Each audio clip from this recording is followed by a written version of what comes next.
Les sœurs de Lorée-du-Bois. Il était une fois, il y a des milliers d'années de ça, 3 sœurs qui vivaient ensemble en harmonie totale. La première des sœurs, c'était Maïs. Maïs qui, chaque année, donnait naissance à 2-3 beaux épis jaunes qu'elle gardait jalousement cachés, toutes empluchées dans leurs enveloppes. Grande puis mince, Maïs avait comme vêtements des longues feuilles vertes qui faisaient un peu d'ombre à ses petites sœurs chéries quand le soleil tapait trop fort. La deuxième sœur était plus petite puis beaucoup plus costaude. Son nom, c'était Courge. Contrairement à Maïs, Courge n'aimait pas les hauteurs et préférait le plancher des vaches. Elle étalait son feuillage sur le sol pour se garder à elle puis ses sœurs les pieds au frais dans l'humidité. Courge donnait des beaux gros fruits robustes. Il y en avait des courts, des longs, des gros, des ronds, des jaunes, des verts, des orangés. Ils portaient des noms comme courgette, citrouille, potiron. La troisième des sœurs avait comme fruits les fèves. Des chapelets de billes enveloppés dans des cosses faites en long, des cosses de couleur jaune ou verte, parfois même violette. Cette sœur-là était beaucoup plus petite puis plus espiègle que les deux autres. Son nom, c'était Haricot. Haricot, c'est une plante capable de se créer des tiges souples, comme des cordes ou des lianes.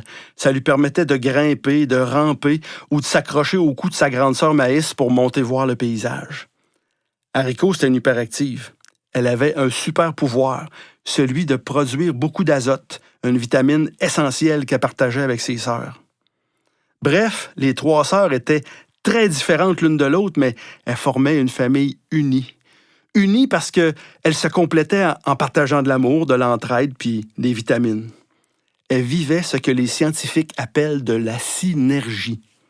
Toujours côte à côte, 12 mois par année, les 3 sœurs étaient inséparables. Au printemps, on les semait ensemble sur des petites buttes de terre. L'été, elles grandissaient puis elles s'épanouissaient ensemble. En automne, c'était la récolte. Tout le monde ensemble dans le garde-manger. Puis l'hiver, hop, plouf! Tout le monde dans la soupe aux 3 sœurs. Yahoo!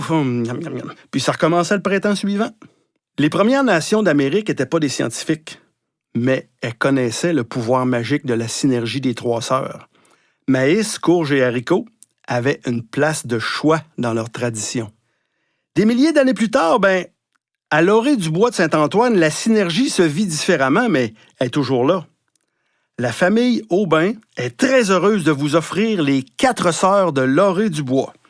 Cette année, les pommes, bleuets et framboises sont fiers d'accueillir la petite dernière de la famille, la célèbre Courge elle-même, qui pour la première fois va être disponible en autocueillette.